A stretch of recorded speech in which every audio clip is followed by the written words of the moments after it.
Bismillahirrahmanirrahim. Assalamualaikum warahmatullahi wabarakatuh. Asyhadu an la ilaha illallah, asyhadu anna Muhammadar Rasulullah. Allahumma sholli ala sayyidina Muhammad wa ala ali sayyidina Muhammad. Kama sholaita ala sayyidina Ibrahim wa ala ali sayyidina Ibrahim. Bil alamina innaka Hamidum Majid. Sebelumnya kita panjatkan dahulu doa kepada Gusti Allah Agung untuk saudara-saudara kita yang telah memberikan sholawatnya kepada channel dakwah ini, sehingga channel ini dapat dengan setia eksis hadir dalam ruang-ruang diskusi kalian semuanya dimanapun kalian berada.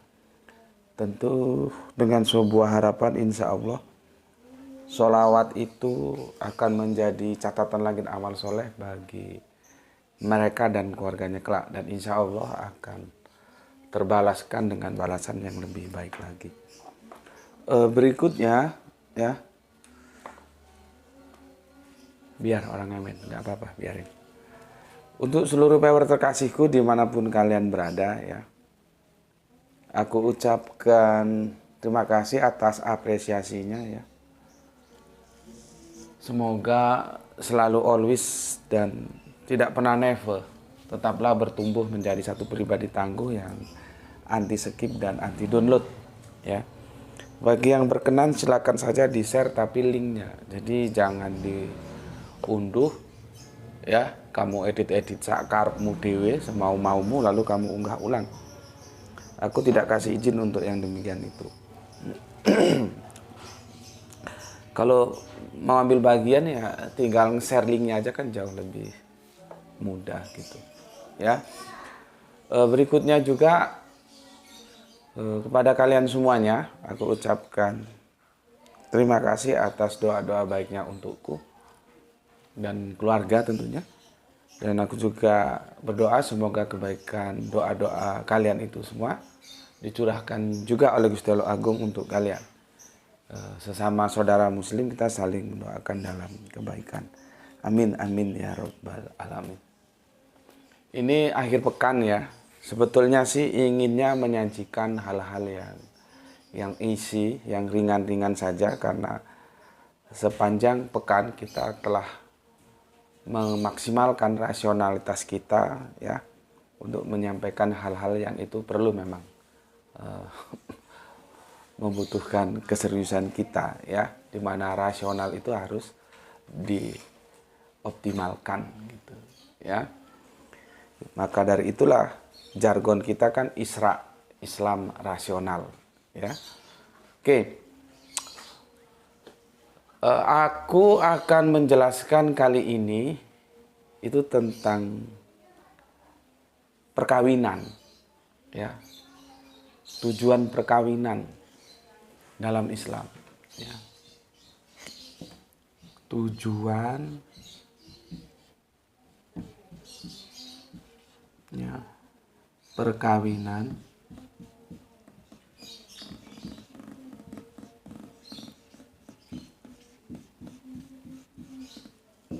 ya dalam Islam. Ini ya, tujuan perkawinan dalam Islam. Kenapa aku angkat judul ini? Karena jadi kita ini mungkin nggak bisa lama-lama ya. Kemarin aku memenuhi undangan kerabat karena menikahkan putrinya. Nggak selang berapa lama ini nanti ba'da duhur, begitu juga memenuhi undangan perkawinan putri dari seorang sahabat karib yang sudah almarhum, semoga Allah merahmati tidur panjangnya. Jadi bapaknya putri ini dulu sahabat karibku. Karib tahu ya, karib korban, berkorban ya, mendekat, dekat. Sahabat karib itu sahabat dekat. Itu dari Arabian ya. Terus aku berpikir, cobalah kita bahas tentang tujuan perkawinan ya.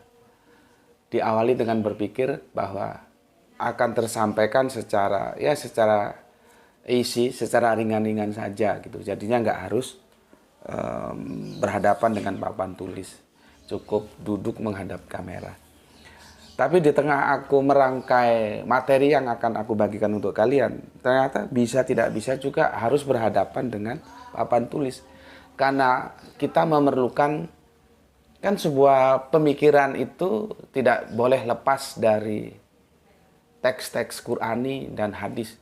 Dan ternyata cukup lumayan banyak teks-teks Quran yang akan kita pelajari ya. Kalau cuma 1-2 teks mungkin bisa sama ngomong gitu aja. Ini ternyata enggak. Akhirnya ya kembali ke papan tulis. Ya, kembali ke papan tulis. Tapi walaupun demikian aku coba untuk mengemasnya sesederhana mungkin gitu ya. Bismillahirrahmanirrahim. Jadi ini kalau bahasa kita ya, musim kawin. Ngawinkan putrinya.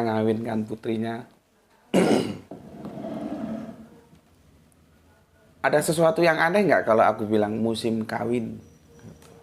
Ya, nanti aku jelaskan apa itu perkawinan, apa itu pernikahan. Gue seperti kok judulnya kok nggak tujuan pernikahan dalam Islam gitu. Ya.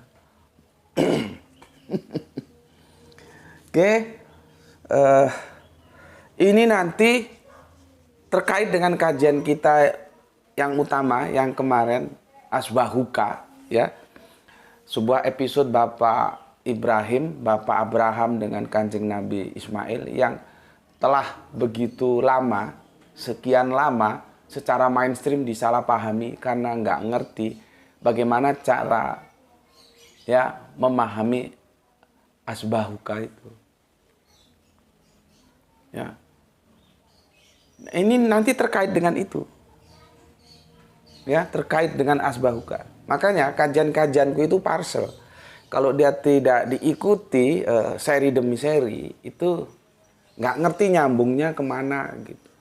Tapi kalau kalian aktif mengikuti, kalian ngerti rangkaiannya dan kalian membuat puzzle untuk diri kalian sendiri. Dan setelah terbentuk puzzle untuk diri kalian, sampaikan ke orang lain. Di sini bukan kajian yang kelas hohohiha, itu bukan level kita. Itu. Ya. Jadi karena itu ya, karena behind screen-nya sekarang lagi musim perkawinan ya. Ini kemarin belum lama undangan, ini nanti undangan lagi. Ya, ya oke lah, kita bahas tentang tujuan perkawinan dalam Islam. Kalau teman-teman tuh suka guyon, kan ada beberapa syarat perkawinan itu apa gitu ya. Kadang-kadang ada sesuatu yang itu benar, cuman kita anggap itu guyonan. Ya memang dikemas dalam guyonan. Dari sekian banyak syarat-syarat perkawinan itu memang yang menjadi syarat utama itu sebetulnya ada nggak yang mau dikawinin? Ya, ada nggak yang mau dikawinin? Ada nggak yang mau dinikahin? Ya kalau nggak ada kan nggak bisa. Ya. Pernikahan itu nanti ada 2 personal. Lah kalau salah satu personalnya juga nggak ada kan nggak bisa. Jadi syarat perkawinan atau syarat pernikahan itu yang pertama-tama itu memang ya harus ada lagi ya. Lu punya nggak? Siapa yang mau lu nikahin? Siapa yang lu mau kawinin? Kalau nggak ada ya nggak bisa. Mau kawin dengan siapa? Gitu. Ya. Oke. Itu sering terlontar ya sambil guyonan gitu. Apa syarat pernikahan gitu? Apa syarat perkawinan? Wah dia ngomong bla bla bla bla. Oh enggak apa. Itu memang perlu, tapi syarat utamanya apa gitu. Baru dijawab. Syarat utamanya ada nggak yang mau lu nikahi? Kalau nggak ada ya nggak bisa gitu. Oke. Aku coba bahas ya. Secara pelan-pelan ya. Kita harus tahu dulu ya apa itu akad. Ya. Apa itu akad? Ya. Akad. Nanti apa itu nikah? Kan akad nikah. Nanti ada ijab qabul. Apa itu ijab, apa itu qabul?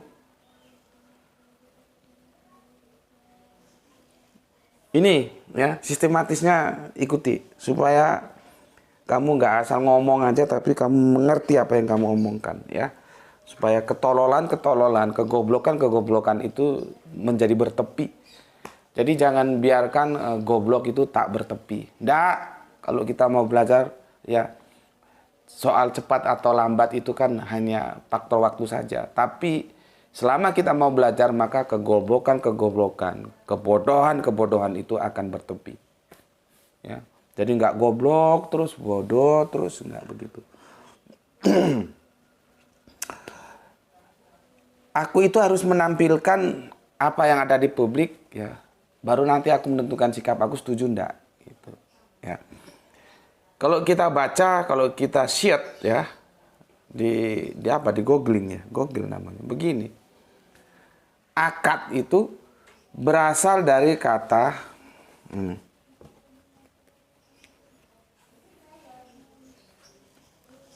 ini berasal dari nulisnya agak sulit. Ini ya. Ini merupakan masdar dari akadah. Dari akadah. Ya. Dari akadah ya. Dari kata akadah itu nanti bisa menjadi ukut. Jadi ukut. Ya. Ini apa gue? Kalau ini mufrad. Ini jamak. Ya, akad. Nanti kalian bisa lihat akad ini diksinya ada di surat 5 ayat yang pertama. Ya. Quran surat 5 ayat yang pertama kalian menemui ukut ini. Jadi kalau ukut ini jamak, kalau akad ini mufrad ya. Tahu ya? Ini tasrifnya seperti itu. Aku nggak tuliskan dalam edisi Arabian karena aku tidak bisa menulis dengan baik.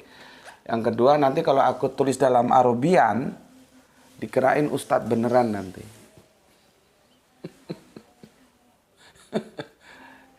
Jadi dari ustadz-ustadzan menjadi ustadz beneran gitu. Biar apa adanya seperti ini aja.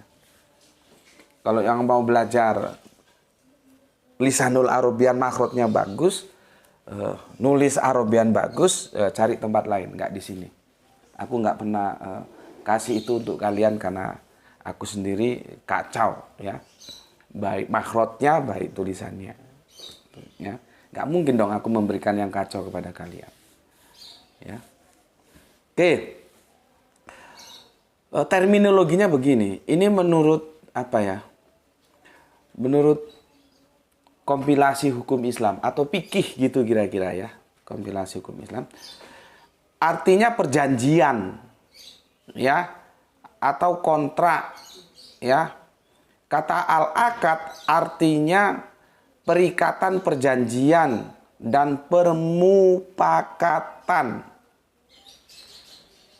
Aku dari itu perjanjian aku kurang setuju ya. Tapi ya boleh, bukan nggak boleh. Aku nggak setuju aja sama Google gitu ya. Tapi itu boleh ya. Maka aku lebih setuju akad itu adalah ikatan. Mengikat dia. Nih. Akad itu ikatan. Maka kata ikat itu bisa jadi dari akad. Jadi sudah mengikat, sudah terikat. Misalkan Paijo ya menikah dengan Parmi, ini sudah terjadi ikatan. Ini sudah terjadi ikatan. Kalau yang awalnya lepas, terikat dia. Ya, dalam sebuah perkumpulan yang disebut itu ya perkawinan ini. Itu dia. Nah, ini mumpung aku ingat, kadang-kadang lupa, sudah habis syuting baru ingat. Harus begini loh ya, Le. Kalau begini cowok apa cewek? Cewek. Nah, harus begini loh ya. Yang cowok itu gini ya, Le. Nah, harus begini loh ya. Begini dan begini, ini nggak nikah nih. Ini bajingan ini. Terus begini dan begini, ini ya bajingan ini. Ini melanggar hukum Allah. Karena Allah menciptakan paijo dan parmi. Allah tidak menciptakan paijo untuk paidi atau katakanlah siapa itu? Parmi untuk gina, enggak. Paijo ya untuk parmi. Kalau kita pakai bahasa mundur ke belakang, Allah itu, YHWH itu menciptakan Adam dan Hawa, bukan Adam dan Paijo, bukan Parmi dan Hawa. Jadi Adam untuk Hawa. Ini yang sudah kita bahas kemarin waktu kita bahas LGBT. Terkait kan? Gitu loh.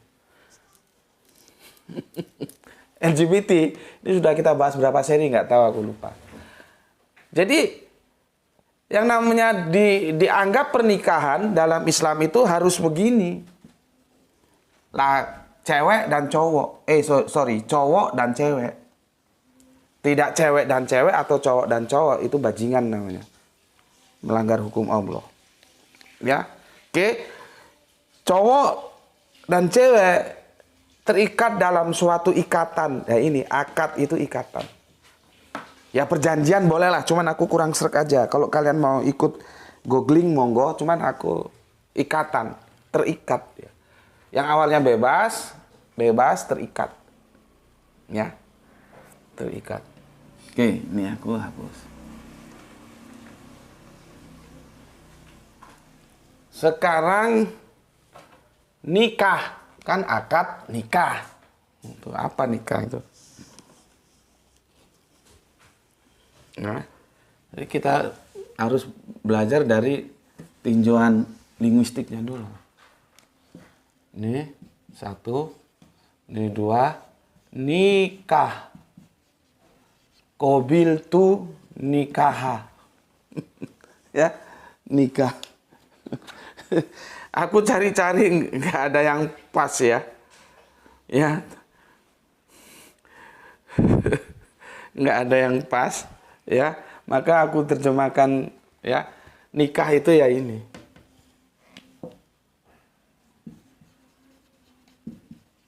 Kawin ini. Pernikahan ya perkawinan. Ya, ini. Nanti kalau kamu cari ada yang lebih pas lagi, monggo. Ya. Cuman kan kita menjadi biasanya gini, kalau nikah itu manusia, kalau kawin itu binatang. Ya itulah ketika bahasa itu masuk ke dalam rasa. Kan aku sudah bilang, dalam bahasa itu ada rasa. Tapi jangan lupa, nikah itu ya kawin itu, pernikahan itu ya perkawinan. Makanya Doel Sumbang bikin lagu perkawinan Jang Karim dan Nyi Imas berlangsung di Garut. Tahun berapa itu lagu itu? Ya, perkawinan Jang Karim dan Nyi Imas berlangsung di Garut. Ya, itu ya kawin itu ya nikah, gitu ya. Cuma nanti perkembangan rasa kita merasa kurang apa ya? Kurang pantas ya. Kalau pakai perkawinan ketika itu merujuk kepada manusia. Terus biasanya nikah, pernikahan gitu. Padahal ya sama sebetulnya. Ya. Jadi ada akad, ada nikah. Ya. Ya, nikah itu apa? Ya iki aku kawin. Kamu tanya lagi kawin itu apa? Ya iki repot meneh aku jelas opo. Ya. Jadi ikatan mereka dalam perkawinan. pertemuan lah gitulah ya. Pertemuan dalam satu biduk rumah tangga antara cowok dan cewek gitu aja. Ya. Pertemuan ini ya, inilah yang disebut nikah. Ya. Pertemuan yang diikat. Jadi akad nikah. Gitu. Ya. Oke, nggak terlalu cepat kan aku? Bismillahirrahmanirrahim.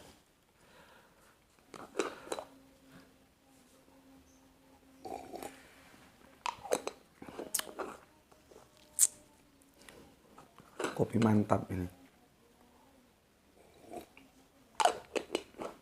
Oke. Di dalam akad nikah itu ada sebuah peristiwa yang disebut ijab dan qabul. Nah, jadi derivasi turunan dari peristiwa ini, akad nikah ini, itu ada sebuah peristiwa yang namanya ijab, yang namanya qabul. Nih, apa itu ijab? Apa itu qabul? Ya. Ijab itu penyerahan. Serah terima. Penyerahan. Ya. Qabul itu ya penerimaan.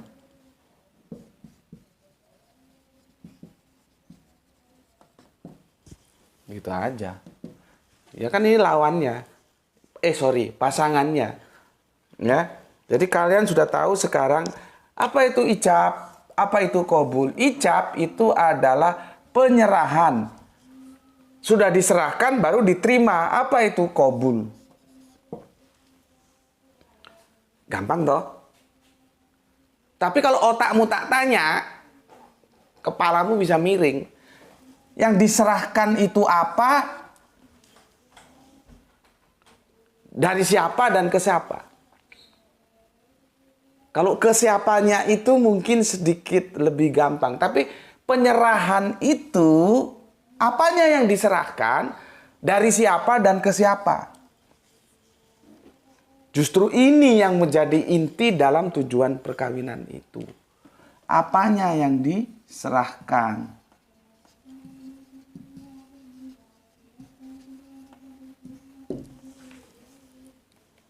Tuh.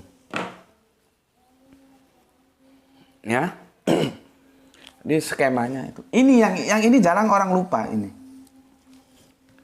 Jarang orang lupa. Jarang orang tahu dan jarang orang sadar. Sebetulnya tujuan perkawinan dalam Islam itu apa sih? Ini. Penyerahan ya. Dalam sebuah peristiwa yang dilanjutkan oleh penerimaan. Ada yang diserahkan, ada yang diterimakan.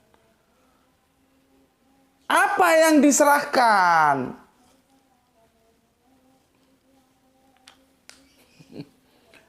Tahu nggak kalian? Itu masalahnya. Ya. Oke, skemanya aku ulangi. Akad itu ikatan ya, ikatan dari akadah, ukut, ini mufrad, ini jamak ya. Diksinya, komparasinya ada di surat 5 ayat yang ke-1. Itu akad. Nikah, kawin, ya sudah pertemuan antara cewek cowok gitulah ya. Yang diikat ini oleh ikatan ini. Jadi kalau pertemuan itu nikah kawin itu nggak diikat ya nggak bisa nggak masuk terminologi kita perkawinan. Itu nanti justru lain lagi bahasannya. Ya kalau sapi ya nggak masalah gitu. Ini kan kita bicara manusia ya. Akad ya, nikah, ijab, penyerahan, qabul, penerimaan. Apa yang diserahkan dan itu yang mau kita bahas sekarang. Tapi skema dasarnya itu seperti ini ya. Semoga kamu paham. Sudah ya, tak hapus ya. Nanti kalau kurang anu kan bisa di screenshot di video. Oke. Orang kadang-kadang ijab kabul, apa itu ijab? Apa itu kabul? Akad itu apa? Nikah itu orang nggak tahu, ya. Padahal sudah berkali-kali, ya. Entah diundang temannya, entah keluarganya sendiri ada yang akad nikah, gitu. Jadi akad itu ikat, mengikat, gitu. Oke. Sekarang kalau kita lihat, aku nggak usah tulis ya. Dari hadisnya Kanjeng Nabi ya via Pak Bukhari gitu begini. Jadi kombinasinya Pak Bukhari informatnya adalah Abu Hurairah ya. Jadi Pak Bukhari itu kompilatornya. Ya wartawannya gitulah ya. Sumber datanya dari Pak Abi Hurairah ya. Bapaknya kucing, Hurairah itu kucing. Dia suka miara kucing maka dikasih nama oleh Kanjeng Nabi Hurairah, Abi Hurairah, bapaknya kucing. Ya, Kanjeng Nabi ngendikan, nah seperti ini kan, Kanjeng Nabi bersabda, aku agak ada rasa yang aku nggak pas gitu loh. Kecuali kalau Allah bersabda. Padahal sabda ngomong, berkata, firman, titah, sama saja itu artinya. Karena aku sudah jelaskan ketika kita membahas tentang logos kemarin. Sebetulnya tidak ada yang sakral ya, biasa saja. Cuman ada rasa. Kalau Nabi itu sabda, aku kurang pas, mengganjal. Kalau Allah itu bersabda, gitu loh. Ya. Jadi aku sering menggantikan dengan Kanjeng Nabi Muhammad ngendikan, berucap, bertutur. Ya, nggak bersabda. Tapi kebanyakan sekarang kalau kita masuk ke dunia Google bersabda gitu. Dulu zaman aku masih SD itu diajarin guru-guruku masih ngaji itu nggak boleh bersabda itu ketika dia disandingkan kepada alif lam lam ha gitu. Nggak tahu mulai kapan sekarang bergeser begini. Begini katanya. Perempuan dinikahi karena 4, yaitu harta, kemuliaan nasab, kecantikan, dan agamanya. Ya, lihat stressing pointnya. Apa yang disampaikan oleh Kanjeng Nabi? Pilihlah wanita yang taat kepada agamanya, maka kamu akan berbahagia. Jadi dari tadi apa? Harta, nasab, kecantikan, agama, di closing oleh Kanjeng Nabi, yang menjadi pertimbangan utama itu adalah agamanya. Ya, agamanya. Ini kan yang menjadi apa namanya? Menjadi objek pembicaraan kan laki-laki nih. Makanya kan perempuan dinikahi, kan begitu kan? Karena objeknya laki-laki. Artinya kalau objeknya perempuan gimana? Ya tinggal balik saja, gitu loh. Kan aku pernah sampaikan, ketika Al-Quran itu berbicara secara universal, itu cukup laki saja yang ditampilkan. Artinya itu juga berlaku bagi perempuan. Nggak usah laki disebut, perempuan disebut. Enggak, itu untuk hal-hal yang terinci memang begitu. Contohnya bagi waris, itu disebut secara rinci. Laki begini, perempuan begini. Gitu loh. Tapi untuk hal-hal yang universal, itu cukup laki saja. Nah ini kalau otakmu goblok nggak ngerti gini. Kenapa Al-Quran itu beritanya ketika berbicara tentang surga kok maskulin banget? Kan maskulin itu. Jadi seolah-olah yang menjadi objek pembicaraan itu laki. Lah terus ceweknya kemana? Maka dari itu untuk cewek-cewek, untuk para kaum hawa, nggak usah resah, apalagi gelisah. Nggak tahu kalau kamu ngaji yang ngisi kajian goblok ya nggak bisa jelaskan. Ya, kalau ngaji aku tak jelaskan. Nggak usah khawatir, mbak, bude, ibu, nenek, atau siapapun kalian yang dari keturunan kaum hawa, nggak usah khawatir. Meskipun di situ yang disebut kaum Adam semua, itu berlaku juga untuk kalian. Karena surga itu universal. Maka tidak perlu membreakdown laki begini, perempuan begini. Jadi apapun lah ya, apapun, karena ini repot untuk menjelaskannya. Apapun pemahaman kalian tentang bidadari dan kita bisa berbeda, itu nanti ya cewek dapat bidadari, ya cowok dapat bidadari juga, gitu loh. Ini jangan khawatir. Ini yang parah nanti sudah pemahamannya bidadarinya salah, protes lagi. Oh, laki penak dapat bidadari, kami yang kaum Hawa ini dapat apa? Gitu. Jangan khawatir, dapat juga bidadari nanti. Ya. Kadang-kadang orang supaya mudah menjelaskan, oh nanti yang cowok dapat bidadari, yang cewek dapat bidadara gitu. Ya sudahlah monggo. Karena untuk membahas apa sih yang dimaksudkan, Al-Quran kan menggunakan pasangan jauh-jauh. Yang ini dipahami terus cewek. Terus nanti mutoharotun. Nggak pernah menstruasi, bisa dipakai terus. Dan perawan terus, dipakai berkali-kali. Perawan. Itu kan otak-otak ngeres gitu. Makanya kalau teman-teman Kristen ngajukan pada aku, pernah dikirimi seperti yang aku bilang, potongan video ketika ada salah satu ustadz muda gitulah ya. Memberikan penjelasan tentang surga pada kajian, dan itu yang nonton ibu-ibu dan banyak juga itu adalah dari salah satu TV nasional. Terus menjelaskan surga dengan sudut pandang yang seperti itu ya kan menjadi rendah. Maka ketika teman Kristen ngasih itu ke aku senyum saja. Ya silakan kamu tanya kepada dia yang pemahamannya seperti itu. Kalau gue memahami bidadari nggak seperti itu. Jadi bukan hanya sekedar urusan selangkangan surga itu. Ya, paham? Begitu juga tentang hadis ini. Maka karena ini universal, umum, ini juga berlaku kepada cewek. Kalau cewek bagaimana? Ya tinggal balik saja. Ya, kau mau dinikahi oleh pria itu karena harta, kemuliaan nasab, kegantengan, agamanya. Pilihlah wanita pria yang taat kepada agamanya, maka kamu akan bahagia. Gitu loh. Tinggal balik saja.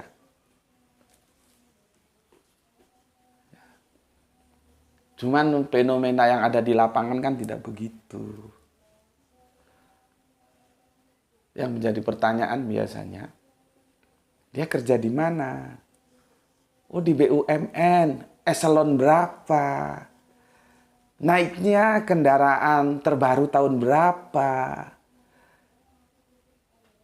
Sudah punya perumahan di mana? Depositonya berapa? Entah itu orang tuanya, entah itu yang mau dinikahin dan biasanya mau dinikahin. Orientasinya orientasi duniawi. Bejat gue. Karena Kanjeng Nabi mengatakan agamanya. Kalau orientasimu duniawi, bejat.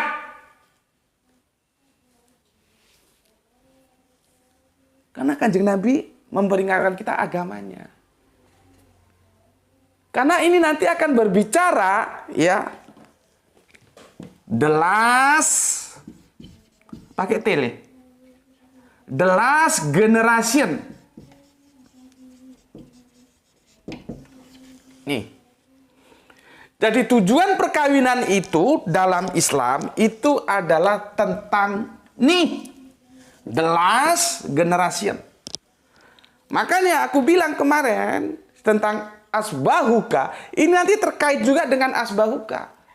Jadi surat As-Saffat 37102 yang kita kaji kemarin itu bukan masalah wedhus, onta, kambing yang disembelih. Tapi kan publik sudah terbuai dengan dongeng yang ada. Kalau dibawa ke diskusi lintas iman, Ishak atau Ismail, otaknya geblak.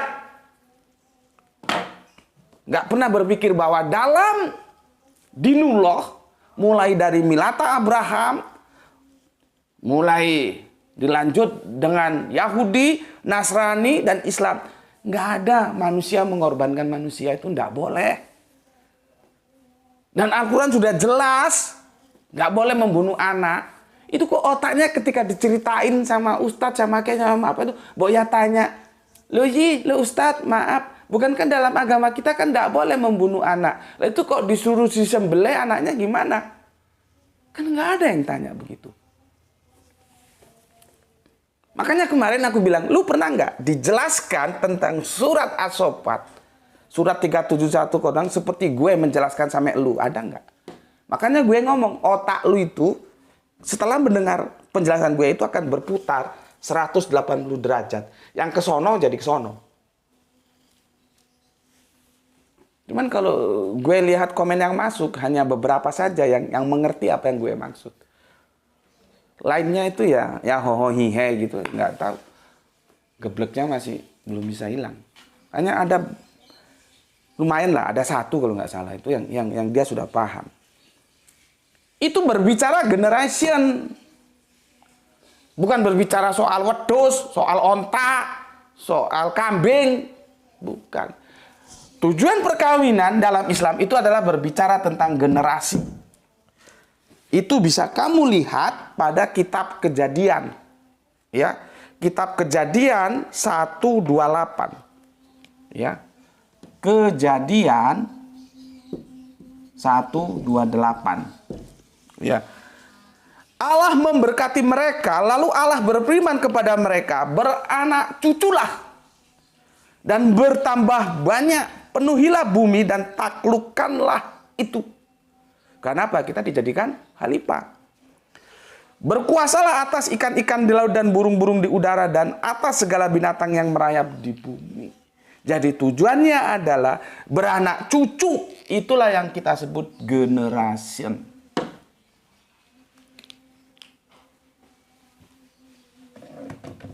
Kenapa begini? Iya, di Nurullah itu satu garis benang merah. Jadi kalau ada gini nggak usah aneh. Sudah sejak dulu kita diperintahkan beranak cucu. Makanya ketika Mukidi dengan Paijo nggak boleh. Bagaimana mau beranak cucu? Nanti Gina dengan Sarmi nggak boleh. Bagaimana cewek dengan cewek mau beranak cucu? Sejak zaman kaum Lut, kejahatan itu sudah dikutuk oleh Gusti Allah Agung. Kok ini ada masjid? Tapi alhamdulillah setelah aku cari ya, karena kan kembali itu. Kalau sudah ya berbicara dalam tata kelola negara, itu bicara demokrasi, bicara mayoritas. Masjidnya menolak tapi ditekan secara hukum, ya. Tapi akhirnya kan sudah nggak dikibarkan lagi bendera-bendera itu, bendera pelangi itu. Nah, kemudian di awal kita sudah kaji juga di gereja juga begitu. Nah, itu yang disesatkan oleh saudara kita Pak Pendeta itu ya, yang dia sebut dengan pendeta-pendeta liberal, memberi pemberkatan perkawinan sejenis. Nggak boleh, karena beranak cucu generasi itu akan nggak jalan, gitu loh. Ya, ini kan sudah kita bahas itu LGBT ya, karena nanti demokrasi ya dan teokrasi itu bertarung di sana. Makanya itu ketika demokrasi dihitung banyak-banyakan suara, yang minus suaranya ya ditekan aja. Ketika kita di sini mayoritas, kita harus jaga itu. Semoga kita tetap dalam Rahman Rahim Gusti Allah. Jangan ada undang-undang bahwa Jono boleh kawin sama Paijo, Ginem dengan Gini, itu jangan. Kesimpulannya apa? LGBT itu musuh semua agama. Dinullah. Dari mulai melata Abraham, Yahudi, Nasrani, Islam itu musuh terhadap LGBT. Gitu loh. Ya. Oke, jadi ini berbicara tentang generasi. Pernikahan itu berbicara tentang generasi. Berbicara tentang generasi, berbicara tentang edukasi. Karena ada pendidikan ini di sini. Generasi itu apa kamu biarkan aja tanpa ada pendidikan? Bicara pendidikan, siapa yang mau mendidik? ikatan itu sudah terbentuk dalam satu keluarga. Oke. Ya. Ini berbicara generasi.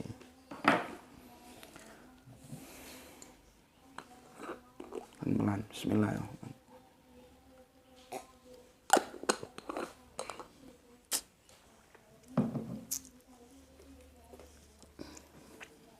Kita akan nukil sebagai petunjuk kita beragama, ya. Pertama, Quran surat An-Nur, ya.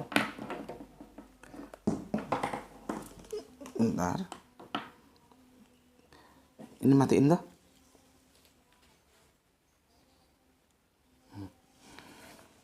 Ini ya. Satu, Quran surat An-Nur. Surat yang ke-24 ayat yang ke-32. Ini semoga waktunya cukup ya, bisa sampai tuntas. Tolong perhatikan, khususnya para mu'alaf. Para mu'alaf perhatikan. Ya. Ya, para mu'alaf tolong perhatikan. Tapi kalau dua-duanya mau mu'alaf, suami istri, ya nggak masalah. Yang repotnya ketika satunya istrinya mu'alaf, suaminya kagak. Atau suaminya mu'alaf, istrinya kagak. Bagaimana status perkawinannya? Kita lihat nanti. Ya. Oke, di sini. Dan nikahkanlah orang-orang yang masih membujang di antara kamu dan juga orang-orang yang layak. Maksudnya sudah layak menikah. Itu dari hamba-hamba sahayamu yang laki-laki dan perempuan. Jika mereka miskin, Allah akan memberikan kemampuan kepada mereka dengan karunia-Nya, dan Allah Maha Luas. Quran surat An-Nur surat 24 ayat yang 32. Jadi nikah itu diperintahkan. Ya, nikahkanlah diperintahkan. Jadi ini perintah agama menikah ini supaya generasi itu tidak putus. Jelas? Diperintahkan.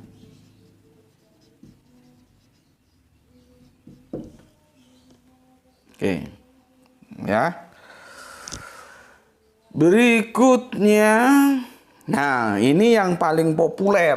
Kalau kita lihat, kita dapat kartu undangan pernikahan, ini paling sering dinukil ini. Terlepas dia tahu apa enggak maksudnya, itu urusan 12. Tapi dinukil. Quran surat Ar-Rum, ya. Surat yang ke-30 ayat yang ke-21. Ya.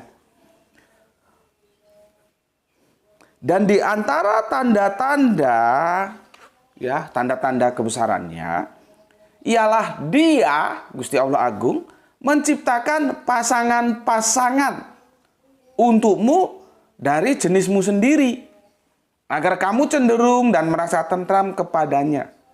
Dan Dia menjadikan di antaramu rasa kasih dan sayang. Sungguh pada yang demikian itu benar-benar terdapat tanda-tanda bagi kaum yang pakai otak, yang berpikir. Apalah tafakarun, apakah kamu nggak mikir? Lu punya otak, pakai dong otak lu. Gitu. Yang menarik di sini, ya, di samping tadi nikah itu harus beda kelamin, ya.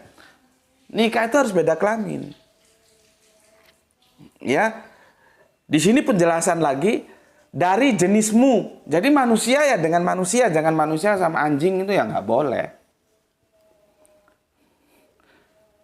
Kan kadang-kadang aku juga nggak tahu ya, tapi itu bukan ajaran Kristen lah. Bukan ya. Jadi aku bukan orang yang membabi buta. Ada pendeta itu memberkati seorang wanita nikah dengan anjingnya itu loh. Tapi sekali lagi menurutku itu bukan Kristennya yang salah. Kristen nggak ngajarkan gitulah. Otak saja bisa dipakai, bagaimana manusia kawin sama anjing gitu loh. Itu penyimpangan. Itu ya. Cuman masalahnya kalau itu dibiarkan nanti ya menjadi hal yang biasa, padahal itu penyimpangan gitu. Ya. Jadi manusia ya dengan manusia. Nggak ada ceritanya manusia menikah dengan jin gitu. Manusia menikah dengan malaikat. Manusia menikah dengan kerbau. Nggak ada. Jadi manusia dengan manusia. Pasangannya itu sejenis. Itulah yang ditulis dengan diksi aswaja. Aswaja itu pasangan. Dan hati-hati kita menemukan aswaja, lihat konteksnya. Kalau konteks di sini, ya dia suami istri. Karena ini tentang pernikahan. Kalau di konteks lain boleh jadi tidak. Ya. Nanti ketika kita baca tentang Bapak Adam membangun, itu di surat Al-Baqarah itu, dunia ini, jagat ini, kan dengan pasangannya. Itu karena penafsir melihat Adam sebagai laki-laki gitu doang. Maka di sini menjadi Adam, Hawa itu kan nggak ada, terus ditafsirkan menjadi Hawa. Kalau gue kagak begitu, itu terlalu sempit. Kalau gue membidik Adam itu sebagai nabi, maka pasangannya itu ya umatnya. Jadi Adam dan umatnya membangun jagat raya ini, membangun kehidupan begitu. Itu sudah kita kaji 2-3 tahun yang lalu kan. Oke. Surat Ar-Rum sudah ya.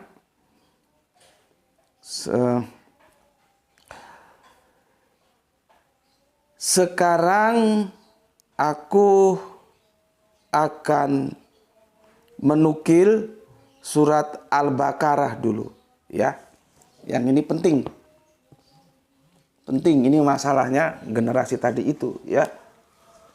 Ketiga, Quran surat Al-Baqarah surat 2 ayatnya 221 ya. Ini tadi pernikahan juga ya. Lihat ini Al-Baqarah ini, hati-hati ya. Hati-hati, ini harus kita cermati. Dan janganlah kamu nikahi perempuan musyrik sebelum mereka beriman. Sesungguhnya hamba sahaya perempuan yang beriman lebih baik daripada perempuan musyrik meskipun dia menarik hatimu. Dan janganlah kamu nikahkan orang laki-laki musyrik ya. Ya. Meskipun dia menarik hatimu. Dan janganlah kamu nikahkan ya orang ya yang musyrik dengan perempuan kita yang beriman sebelum mereka beriman. Sungguh ya, hamba sahaya laki-laki meskipun dia hamba sahaya ya, tapi cewek kadang-kadang makanya tadi kan aku sudah bilang, masa gue dinikahin sama hamba? Ya sekarang sudah nggak ada hamba sahaya, nggak ada perbudakan ya. Masa gue dinikahin sama orang kere gitu? Mau cari yang eselon 1, 2 gitulah ya. Itu padahal kalau di sini ya, walaupun dia musyrik tapi kalau dia beragama ya, beriman ya, sungguh hamba saya yang beriman lebih baik daripada laki-laki musyrik meskipun dia menarik hatimu. Mereka mengajak ke neraka sedangkan Allah mengajak ke surga, dan ampunan dengan izinnya. Maksudnya Allah menerangkan ayat-ayatnya kepada manusia agar mereka mengambil pelajaran. Artinya apa? Imannya harus equal. Di sini iman itu harus equal. Iman dengan musyrik tidak boleh. Iman dengan iman atau Islam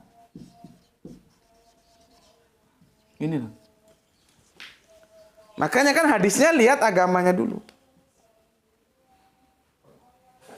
Nanti ini akan diperjelas ya. Aku belum nukil di sini ya, tapi nanti kamu baca ya. Ya. Kamu baca nanti di 1 2 3 4 ya. Quran surat ambil no Al-Quran Bapak. Surat Al-Muntahana ya. Al-Muntahana. Surat yang ke-60 ayatnya berapa aku lupa. Ya. Ini yang kadang-kadang orang Islam kalau ditanya nggak bisa jawab. Loh itu kan istri orang kok dinikahi. Ya. Itu kan istri orang kok dinikahi gitu. Istri orang kan menurut kamu, menurut syariat Islam itu sudah nggak boleh bersuami istri lagi. Ya. Ini surat dimulai ayat yang ke-10. Ya. Ayat yang ke-10. Ya. Hai orang-orang yang beriman, apabila datang berhijrah kepadamu perempuan-perempuan yang beriman, maka hendaklah kamu uji mereka. Allah lebih mengetahui tentang keimanan mereka. Maka jika kamu telah mengetahui bahwa mereka beriman, maka jangan kamu kembalikan mereka kepada suami-suami mereka atau orang-orang kafir. Nggak boleh. Nanti ini ada penjelasan sendiri kenapa disebut muntahana, perempuan-perempuan. Ini kan nanti behind screen-nya kan Baiat Aqobah itu yang sebetulnya banyak laki-laki. Kenapa disebut perempuan? Kan itu ya. Itu kita lalui dulu, kita kesini dulu ya. Mereka tiada halal bagi orang-orang kafir itu. Dan orang-orang kafir itu tiada halal pula bagi mereka. Dan berikanlah kepada suami-suami mereka maharnya dikembalikan, itu diberi ya, yang telah mereka bayar. Dan tiada dosa atasmu mengawini mereka apabila kamu bayar kepada mereka maharnya. Dan janganlah kamu tetap berpegang pada tali perkawinan, maksudnya tali itu tadi, ikatan ini, akad tadi ya, dengan perempuan-perempuan kafir. Dan hendaklah kamu minta mahar yang telah kamu bayar, dan hendaklah mereka meminta mahar yang telah mereka. Jadi dikembalikan gitu ya. Demikianlah hukum Allah yang ditetapkannya di antara kamu, dan Allah Maha mengetahui, Maha bijaksana. Apa yang bisa kita ambil? Iman ya, atau gini nah. Ya. Islam ya dengan kafir itu tidak boleh. Tidak boleh. Kan ini kan ya, makanya behind screen itu kita perlu tahu. Muntahana itu suasananya suasana perang. Maka ketika ada yang namanya perang kan kacau itu, ada yang tertawan ke sana, ada yang tertawan ke sini gitu loh. Nah, ketika kelompok kafir-kafir jahiliyah itu, Arab-Arab pagan itu yang memerangi Kanjeng Nabi itu tertahan, ada yang perempuannya dan dia mau masuk Islam, itu nggak boleh dikembalikan lagi. Ketika dia sudah Islam, Islam itu memutuskan tali perkawinan yang kafir itu. Dia tidak dianggap lagi istri orang, maka kita boleh menikahi dengan cara mengembalikan mahar dan membayar maharnya. Nah, ini kadang-kadang kamu kok ditanyain sama saudara kita yang di luar Islam, kamu nggak bisa jawab. Itu kan istri orang, kok dinikahi? Lihat konteksnya. Ketika sudah berislam dia bukan milik yang kafir itu. Nah, tapi kalau suaminya ternyata ikut masuk Islam, ya jangan kamu nikahi. Itu goblok namanya. Paham di sini? Di surat Mumtahanah itu paham? Ya. Ini suasananya perang loh ya. Jadi kalau ada wanita-wanita Islam, wanita-wanita yang awalnya kafir masuk Islam, jangan dikembalikan ke suaminya yang kafir. Yang balik mana, kafir mana? Nah itu sudah nggak dianggap suaminya lagi, karena sana kafir, sini sudah Islam. Maka kembalikan maharnya dan kita boleh menikahinya dengan membayar mahar. Nah sekarang ini tuh, ini perlu dipahami oleh teman-teman yang mu'alaf. Ya, harus dipahami dengan teman-teman yang mu'alaf. Nih, nanti bagaimana Gus kok menikahi ahli kitab itu anu lagi tuh, perlu penjelasan tersendiri. Kita sekarang ke sini aja dulu ya. Jadi kamu laki-laki, kamu masuk Islam bersahadah, istrimu tidak mau, itu bukan istrimu lagi. Tidak boleh kamu melakukan hubungan suami istri. Ya, perkawinannya itu sudah gagal. Begitu juga perempuannya, istrinya mau masuk Islam, yang lakinya tidak mau. Tidak boleh dilanjutkan.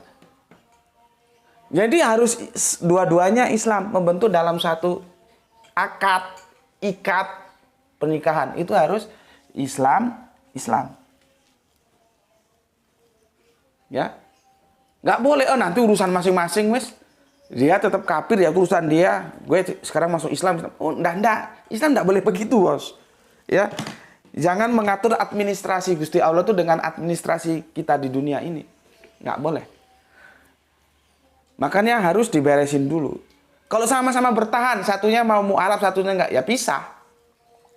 Nggak ada tawar-menawar. Ya. Begitu, ya. Pahami ya.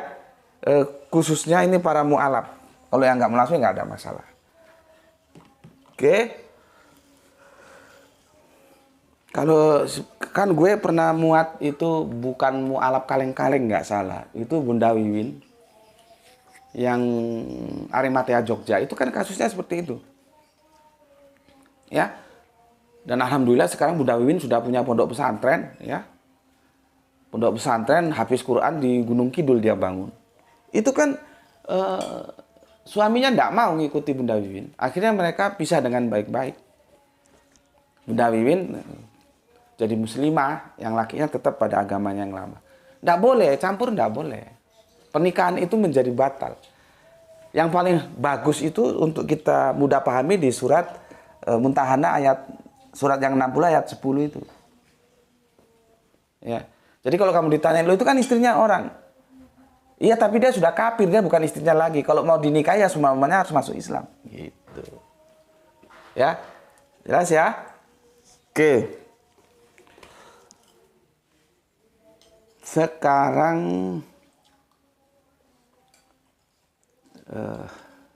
tadi itu surat Ar-Rum sudah, Al-Baqarah 221 sudah. Nah, sekarang tentang generation. Ya, di sini inti poinnya itu di sini, di generation.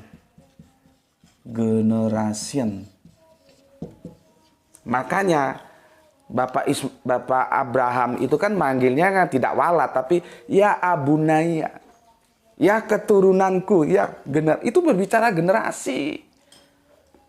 Kok bisa larinya ke wedhus disembelih, onta disembelih, sapi disembelih, apa meneh? Kambing disembelih, jadi lain.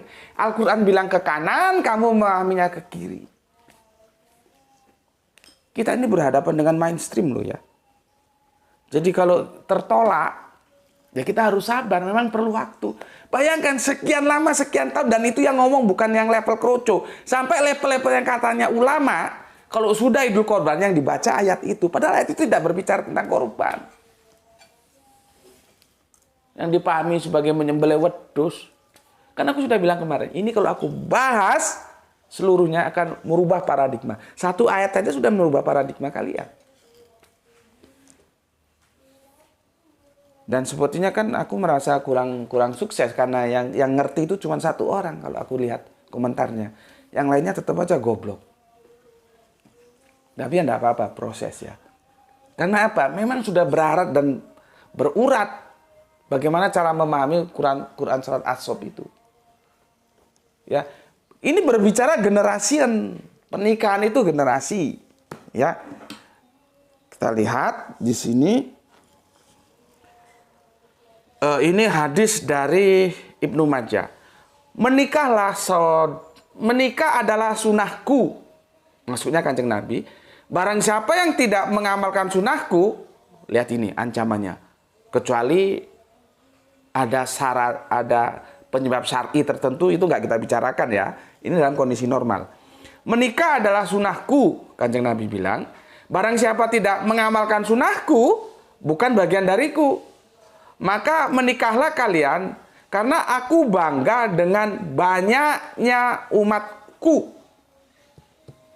Jadi ini berbicara generasi.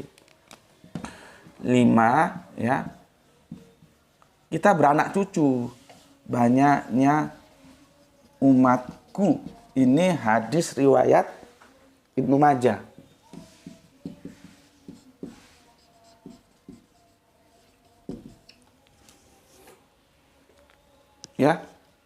banyak umatku. Kemudian ada lagi begini ya. Allah menjadikan kamu istri-istri dari jenis kamu sendiri dan menjadikan bagimu istri-istri kamu itu anak-anak dan cucu-cucu dan memberikan rezeki yang baik. Maka mengapakah mereka beriman kepada yang batil dan mengingkari nikmat Allah? Ini pertanyaan. Yang kita bidik di sana adalah Allah menjadikan kamu istri-istri dari jenis kamu sendiri dan menjadikan bagimu istri-istri kamu itu anak-anak dan cucu-cucu generasi. Ya. 6 ya. Ini Quran surat Al-Furqan ayat 74. Deh Al-Furqan itu surat berapa deh? Surat berapa? Ayatnya 74. Anak, cucu. Surat 25. Ya. Ini berbicara anak cucu. Ini berbicara banyaknya umatku, generasi. Ini generasi.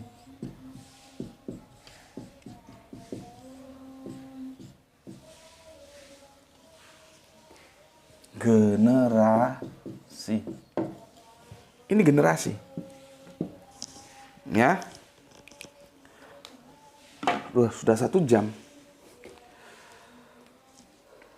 Sekarang tujuan pernikahan itu apa? Membangun generasi yang Islami, gitu loh.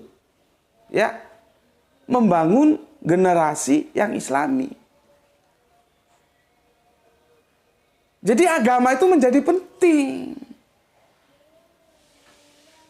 Ya, bertanggung jawab terhadap anak, mendidik, mengasuh, merawat, banyaklah itu ya. Karena aku sudah bilang tadi, di antara generasi itu ada pendidikan. Ya, terus begini ya.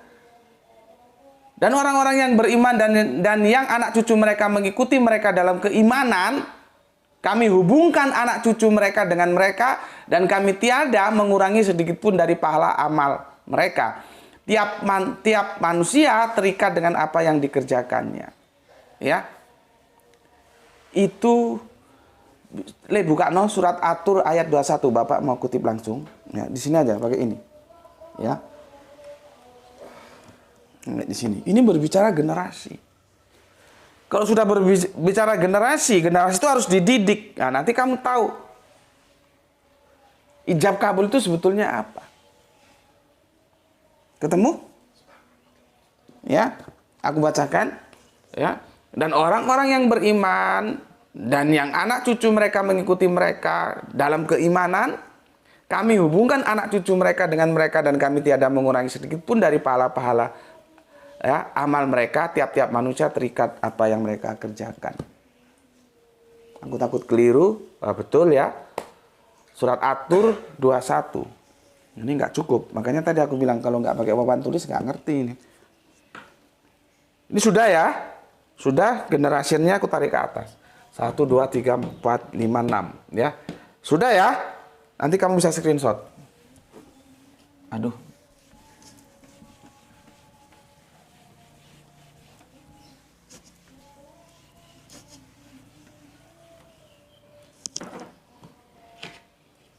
Ini sudah 1 jam 3 menit. Kalau kita bikin 30 menitan, dia sudah jadi 2 video. Kalau kita bikin 15 menitan, sudah jadi 4 video, 4 seri video. Tapi kan pemahamanmu bisa rusak itu. Dibikinkan seperti ini aja kadang-kadang nggak paham. Jadikan satu itu supaya paham sebetulnya. Ya, Quran surat At-Tur ya. Quran surat Bapak cari no ayat yang jagalah keluargamu dari api neraka. Surat At-Tur ya. Itu surat yang ke-52 ayatnya 21. ya, ini berbicara tentang anak cucu, ya, mempertemukan anak cucu dalam ikatan iman. Anak cucu, ya, dalam ikatan iman. Ketemu, Le? Jagalah keluargamu dari api neraka. Coba kalau cari di situ agak sulit. Cari di Google aja. Quran surat. Nah, aku mau jelaskan. Itu nanti yang masih dicari sama itu, ya. Kita disuruh menjaga keluarga kita dari api neraka.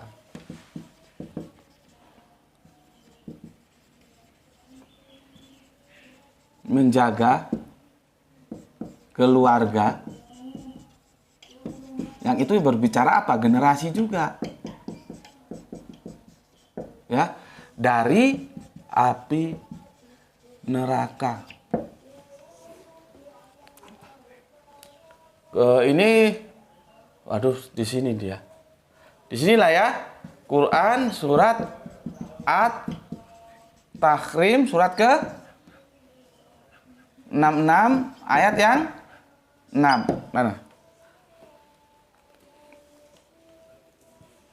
Wahai orang-orang yang beriman, peliharalah dirimu dan keluargamu dari api neraka yang bahan bakarnya adalah manusia dan batu.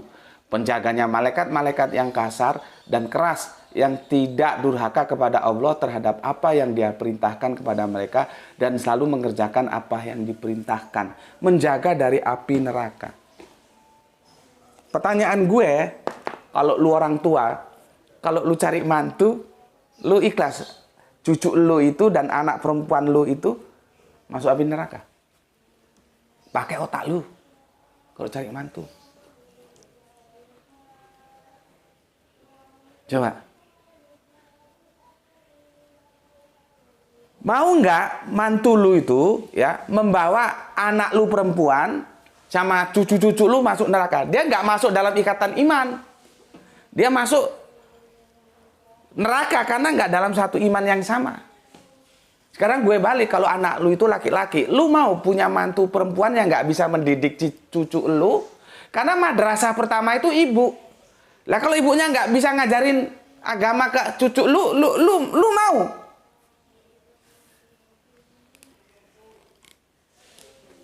Makanya setiap pernyataan Kanjeng Nabi itu berimplikasi sebuah kemuliaan. Masalahnya kita tahu nggak Kanjeng Nabi itu berbicara nanti itu rangkaiannya kemana? Kanjeng Nabi bilang 4, tapi yang diutamakan tuh agamanya. Sekarang gue tanya sama yang cewek-cewek.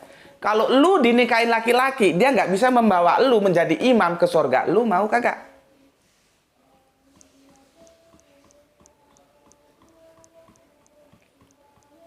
Mau nggak? Imam itu akan membawamu kemana? Itu tergantung apa yang ada dalam otak si imam itu. Suami lu itu menjadi imam lu sama anak lu. Cuman yang cewek sekarang kan ya gimana ya? Duniawi itu bukan tidak boleh, tapi Nabi kita berpesan agamanya dulu diutamakan. Kalau lu itu dapat imam yang itu tidak bisa membawa lu masuk ke dalam jannah, ke dalam surga, tidak bisa melindungi lu dari api neraka, lah untuk apa? Meskipun dia eselon 1 karyawan BUMN, mobilnya tiap tahun ganti mobil terbaru, untuk apa? Meskipun dia ganteng, sudah kita bahas tadi ya, ganteng, kaya, tapi kalau kafir untuk apa? Jadi dipikir, otak itu dipikir. Muslimah-muslimahku, otakmu itu dipikir kalau kamu cari imam. Dia akan bisa membawamu ke surganya Allah enggak? Kamu dan anak-anakmu. Kalau enggak, untuk apa? Buang aja laki-laki seperti itu. Kamu cari laki-laki lain. Itu juga orang tua. Kalau cari mantu, itu lihat. Entah lu cari mantu laki, entah lu cari mantu cewek.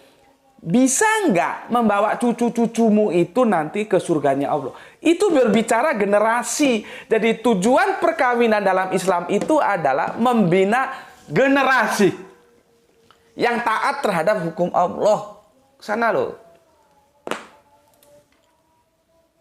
Karena diperintahkan kita supaya beranak cucu tadi sesuai dengan apa yang sudah kita nukil dari kitab Kejadian. Beranak cucu, bergenerasi. Generasi ini harus dijamin. Nanti kapan-kapan gue bilang ya, kalau perang itu sahabat itu saling berpesan sama sahabatnya tentang keluarganya. Kenapa? Nanti kapan-kapan gue bahas di sana. Ya. Oke, sekarang ini sudah paham semua ya. Baru mau gue closing ini. Oke. Gue closing sekarang ya. Gue closing. Tadi kan apa yang diserahkan? Kan gitu kan? Sekarang sudah gue uraikan, lu ngerti. Ijab kabul. Ini penyerahan, ini penerimaan. Siapa yang melakukan penyerahan? Bapaknya. Ya, siapa yang menerima? Suaminya, tentunya masih calon ini. Pria. Bapaknya wanita. Ijab itu penyerahan. Qabul penerimaan. Masalahnya lu tahu nggak? Otak lu ngerti nggak? Jangan geblek terus. Ya, yang nyerahkan bapaknya wanita. Ya, yang menerima suami atau pria atau mempelainya. Apa yang diserahkan dari bapak ke anak itu adalah tanggung jawab. Pendidikan agar hidup dalam hukum Allah. Nih loh. Nih blok goblok iki loh. Ngerti nggak kon? Jadi beralih tanggung jawab si perempuan yang awalnya belum menikah itu tanggung jawab bapaknya, beralih ke suaminya. Paham? Jadi apa-apa yang terjadi atas bagaimana merespon hukum Allah itu dari seorang perempuan ketika dia sudah menikah, itu nanti ke suaminya, bukan ke bapaknya lagi. Tapi kalau dia belum menikah, bapaknya nanti yang bertanggung jawab di hadapan Allah. Usna itu sebelum gue nikahin itu tanggung jawabnya ke bapaknya, Haji Soleh. Setelah gue nikahin, Haji Soleh bebas tanggung jawab karena sudah diserahkan ke gue suaminya. Nanti kalau misalkan dia tidak hidup dalam hukum Allah, dilanjutkan lagi generasi gue, anak-anak gue yang tidak hidup dalam hukum, yang digebukin bukan Haji Soleh, tapi gue yang digebukin. Nah, di sini. Ini berbicara generasi. Makanya dalam surat As-Saffat ya, Quran surat As-Saffat yang kemarin kita kaji itu surat 37 102. Ini berbicara kelanjutan generasi, estafet perjuangan. Perjuangan dakwah. Nanti gue nukilkan, ini ada semilia dengan Quran surat Al-Baqarah tentang Pak Yakub kalau nggak salah ya, Nabi Yakub. Nanti kalau tiba waktunya akan saya jelaskan. Ini berbicara generasi. Maka disembelih apa-apa yang itu menjauhkan dari hukum Allah. Disembelih. Yang besok akan kita bahas tentang filmana itu apa, bukan mimpi. Sembelihnya gimana? Gerah itu ngomong ke gue, Pak, saya minta dilamarkan. Siapa? Siti. Anaknya siapa anak ini?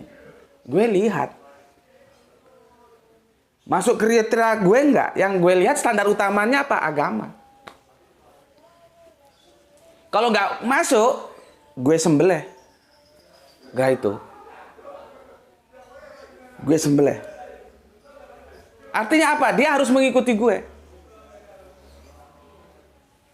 Untuk apa gue punya cucu nanti itu ibunya tidak bisa mendidik cucu-cucu gue ke dalam taat terhadap hukum Allah? Gue sembelih. Jangan ikuti kemauanmu, ikuti kemauanku.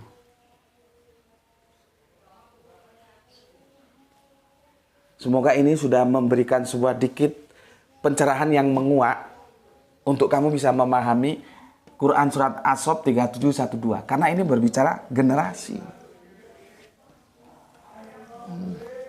Ya, harus disembelih. Sembelihnya seperti yang sudah dijelaskan Irfan.